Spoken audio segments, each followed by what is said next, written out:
కూటమి ప్రభుత్వం అధికారంలోకి వచ్చి సంవత్సర కాలం పూర్తయిన సందర్భంగా మాజీ ఎమ్మెల్యే వర్మ ఆధ్వర్యంలో పిఠాపురం తెలుగుదేశం పార్టీ కార్యాలయం నుండి మున్సిపల్ కార్యాలయం వరకు భారీ విజయోత్సవ ర్యాలీ నిర్వహించారు. ఈ సందర్భంగా ఆయన మాట్లాడుతూ నీతి నిజాయితీలతో ముందుకు వెళ్లాలని మాది పవన్ కళ్యాణ్ది ఒకటే ఆలోచనని అన్నారు. అక్రమ పనులు బీజేపీ, తెలుగుదేశం, జనసేన పార్టీ ఎవరు చేసినా కూటమి ప్రభుత్వం అడ్డుకట్టు వేయడానికి ప్రయత్నిస్తుందన్నారు.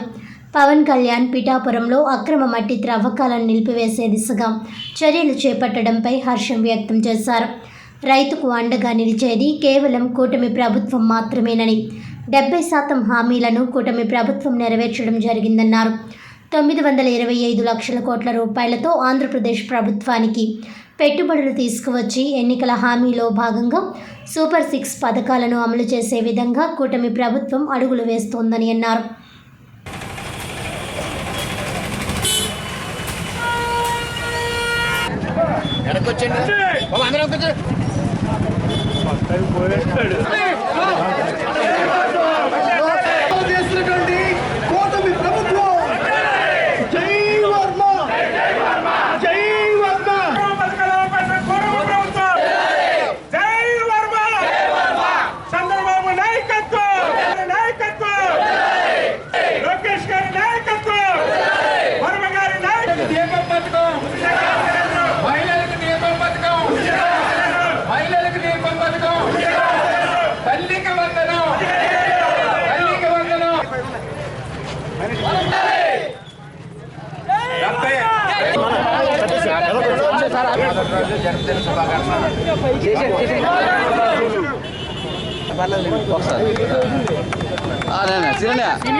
సంవత్సరం కూటమి వచ్చిన మొదటి సంవత్సరం 70% అభివృద్ధి పనుల్లో చంద్రబాబు, పవన్ కళ్యాణ్, మోడీ గారు మొత్తం ముగ్గురు కలయిక ఈ రాష్ట్ర ప్రజలు అత్యధిక సీట్లు ఇచ్చి గౌరవించి నమ్మకం పెట్టారు. అందులో భాగంగానే సంవత్సరం పూర్తి చేసుకున్న సందర్భంగా కూటమి ప్రభుత్వానికి పిఠాపురంలో వేల మంది విజయోత్సవ ర్యాలీ చేశాం. చంద్రబాబు నాయుడు గారు ఈ సంవత్సరంలో 70% హామీలు నెరవేర్చారు. ఇదే జగన్మోహన్ రెడ్డి 10% హామీలే నెరవేర్చారు. సూపర్ 6 ఏదైతే ఉందో ఉచిత గ్యాస్ సిలిండర్లు ఇచ్చాం, 2వ విడత ప్రారంభమవుతుంది, 90 లక్షల సిలిండర్ ఇచ్చాం. అలాగే తల్లికి వందనం 8,725 కోట్లు పడుతున్నాయి ఈ రోజే. అలాగే ఉచిత బస్సు ప్రయాణం ఆగస్టు 15 నుంచి ఇస్తున్నామని ప్రకటన చేశారు ముఖ్యమంత్రి గారు చంద్రబాబు గారు. అలాగే అన్నదాత సుఖీభవ మరి జూలై 20వ తారీఖు నుంచి ఇస్తామని ప్రకటన చేశారు. ఇవన్నీ కూడా ఆడబిడ్డని ఇది ఒకటే ఎక్సర్సైజ్ అవుతుంది, రిమైనింగ్ అన్నీ కూడా పూర్తి చేశారు. ఎవరన్నా చేయగలరా? నువ్వు ప్రభుత్వంలోకి వచ్చాక పూర్తి చేసింది 10%. ఈవేళ 925 లక్షల కోట్ల రూపాయలు ఈవేళ ఇన్వెస్ట్మెంట్ లోకేష్ గారు తీసుకొచ్చారు.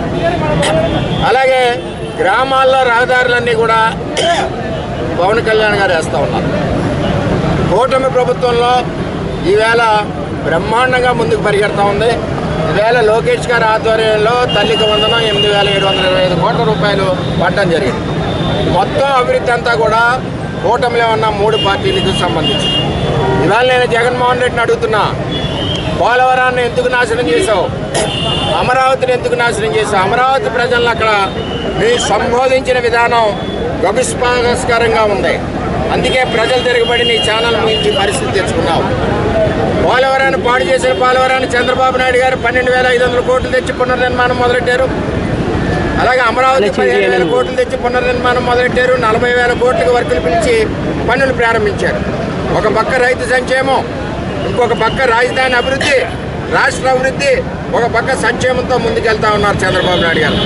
ఈవేళ రైతులు ధాన్యం సేకరిస్తే 3 వారాల్లో మీ డబ్బు మీ బ్యాంకులో పడే పరిస్థితి.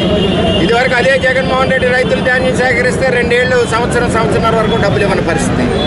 అలాగే పెన్షన్లు ఇచ్చారు చంద్రబాబు నాయుడు గారు. జగన్మోహన్ రెడ్డి పెన్షన్ ఇచ్చాడు, 5 సంవత్సరాలు, సంవత్సరానికి 50 రూపాయలు పెంచాడు. వేళ చంద్రబాబు నాయుడు గారు అన్న మాట ప్రకారం ఒకేసారి పెంచి కూటమి ప్రభుత్వం 4,000 రూపాయలు మొదటి తారీఖు ఇచ్చి ప్రభుత్వం ఏదైనా ఉందంటే అది కూటమి ప్రభుత్వం చంద్రబాబు నాయకత్వం అని చెప్పి తెలియజేస్తా ఉన్నాం.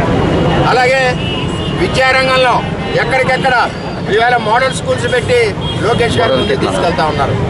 ఇక్కడ తెలుగుదేశం, జనసేన, బీజేపీ 3 పార్టీలు కలిసి ఈ రాష్ట్రాన్ని అభివృద్ధి పదంలో తీసుకెళ్తా ఉన్నారు. ఎట్టి పరిస్థితుల్లోనే జగన్మోహన్ రెడ్డి ఈ సంవత్సర పరిపాలన చూసుకుంటే ఎందుకు ఆ పార్టీ ఇంకా అవసరమా మన ఆంధ్రప్రదేశ్లో అని చెప్పి ప్రజలందరూ అనుకుంటున్నారు. ఇదే విధంగా అభివృద్ధి ముందుకు సాగాలని చెప్పి ప్రజలందరూ కోరుకుంటున్నారు. పిఠాపురానికి ఆలోచిస్తే పురుషోత్తపట్నం రద్దు చేశాడు. 5 సంవత్సరాలు రైతులకి వేల కోట్ల నష్టం చేశాడు.